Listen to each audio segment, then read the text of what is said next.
जी तो नाज़रीन welcome back my YouTube channel. तो नाज़रीन आज की वीडियो में हम ड्रामा सिर्फ वादा के एपिसोड नंबर 95 के बारे में बात करने जा रहे हैं। तो चैनल को सब्सक्राइब और वीडियो को लाइक कर दीजिए। नाज़रीन यहाँ पर आप देखने वाले हैं कि कमाल साहब सो रहे होते हैं और लैला आ जाती है उसके रूम में, क्योंकि वो फ़ाइल चुराना चाहती है जिसमें उसके बाप ने जो चोरी की थी उसके सबूत इकट्ठे कर रहा होता है। तो जैसे ही वो फ़ाइल लैला वहाँ से निकालती है तो वहाँ पर फ़ौरन कमाल उठ जाते हैं और उसके बाद लैला कहती है कि लो जी आज तो मैं फंस गई। और उसके बाद वो क्या करती है कि नींद में चलने का बहाना बनाती है। कमाल जो है उससे फ़ाइल लेता है और उसके बाद वो बाहर चली जाती है। तो कमाल वापस आकर सो जाता है और इधर आप देखेंगे कि रात को बिजली गरज रही होती है, बारिश का मौसम होता है। तो ज़ैनब जो है ना डर जाती है। तो फ़ौरन वहाँ पर रेहान और ऐमर उसके पास आते हैं। तो यहाँ पर ऐमर उसे कहता है कि तुम आज रेहान आपा के पास अपनी के सो जाओ। तो वो कहती है कि नहीं ऐसा नहीं मैं कर सकती। तो वो कहता है कि मैं गैराज में मतलब कहीं भी सो जाऊँगा, गेस्ट रूम में वहाँ पर। तो वो कहती है ऐसी नहीं, लेकिन वो फिर बिजली गरजती है तो वो कहती है हाँ मैं सो जाऊँगी, लेकिन एक सूरत पर, मैं बाहर सोफ़े पर सोऊंगी और तुम दोनों अंदर मतलब। तो रेहान और ऐमर एक दूसरे की तरफ देखते हैं तो उसके बाद कहते हैं कि चलो ठीक है। तो इसी तरह होता है। अब ये दोनों रूम के अंदर एक बेड के ऊपर सोए होते हैं। तो यहाँ पर रेहान का मुंह दूसरी तरफ होता है और ऐमर उसकी तरफ देख रहा होता है। तो वहाँ पर रेहान कहती है कि जहाँ पर तुम जा रहे हो वहाँ पर मौसम कैसा होगा, सर्दी बहुत ज़्यादा होगी, मतलब इस तरह की बातें कर रहे होते हैं। तो यहाँ पर जब सुबह होती है तो कमाल अपने ऑफिस में बैठा होता है। तो वहाँ पर लैला आती है और कहती है कि मैं तुमसे बात करना चाहती हूँ। तो वो कहता है हाँ अगर कोई ढंग की बात है तो मुझसे करना। तो वो बात करती है अपने बाप के बारे में। वो कहती है कि मतलब मेरे बाप ने जो चोरी की थी वो 3 साल पहले की थी और उसने वो चोरी कोई मजबूरी में की थी मतलब। और जिसकी चोरी हमने की थी वो एक घटिया किस्म का इंसान था। तो फिर लोगों की जायदाद मतलब उसे हड़प की हुई थी, तो इस वजह से हमने चोरी की कि उससे पैसे वसूल करने के बाद लोगों को दिए। तो यहाँ पर आप देखेंगे कि सुबह हो चुकी होती है और रेहान अभी तक सोई हुई होती है। तो आमिर जो है वो उठ जाता है और उठते ही उसके चेहरे की तरफ देखता है। जब उसके चेहरे की तरफ देखता है तो बहुत ज़्यादा खुश हो जाता है। तो नाज़रीन यहाँ पर इतने में वो जब देखता ही रहता है तो रेहान भी उठ जाती है। तो उठ के फ़ौरन वो चौंक जाती है कि ये मुझे देख रहा है।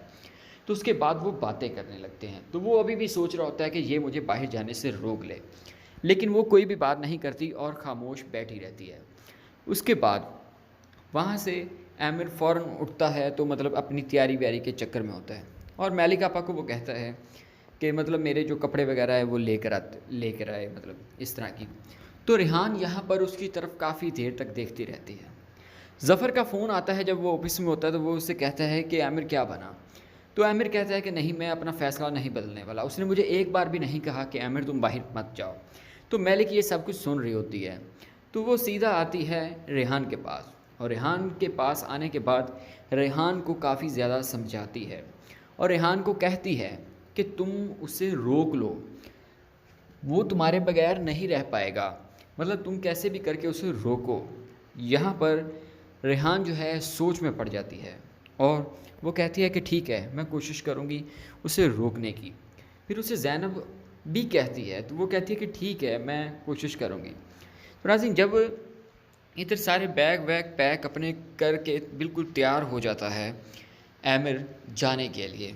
और नाज़रीन इधर आप देखेंगे कि जैमरे जो है, जैमरे ने भी अपना प्लान बना रखा है अब। और यहाँ पर क्या होगा कि लैला के बाबा और जेडी दोनों बातें कर रहे होंगे। तो लैला इनसे बात करने आ रही होगी तो वो इनकी बातें सुन रही। यहाँ पर इसके बाप की जो चाल है वो लैला के सामने आ जाती है। तो लैला खामोशी से उनकी सारी बातें सुनती रहती है लेकिन उनसे कोई बात नहीं करती। लेकिन वो उन्हें इतना बताना चाहती है कि कमाल जो है वो बहुत अच्छा आदमी है और तुम लोग उसके बारे में गलत सोचते हो। तो वो कहते हैं कि ऐसी बिल्कुल बात नहीं है।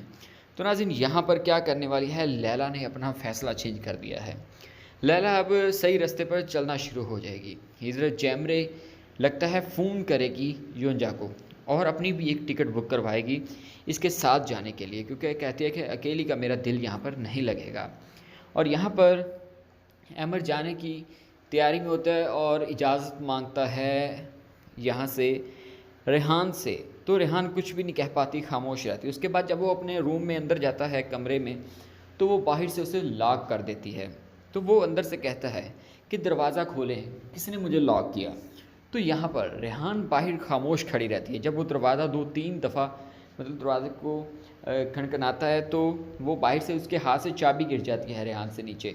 तो वो कहता है, समझ जाता है कि मतलब ये रेहान ने किया है, और दिल ही दिल में सोचता है कि हाँ, तुमने सही किया, मैं यही चाहता था कि तुम मुझे रोक लो, और तुमने रोक लिया। और नाज़रीन, यहाँ पर वो काफ़ी सारी एक दूसरे से बातें करते हैं। जब वो दरवाज़ा खोलती है तो सीधा एमर जो है बाहर निकलता है और उसको अपने गले से लगा लेता है, और वो एक दूसरे की तरफ देख रहे होते हैं, और बहुत ही कमाल का सीन यहाँ पर होता है, रोमांटिक सीन। तो नाज़रीन, आज का एपिसोड आपको कैसा लगा है, अपनी कीमती राय का इज़हार कमेंट सेक्शन में करिए। मिलते हैं किसी और वीडियो में, तब तक के लिए अल्लाह हाफिज़।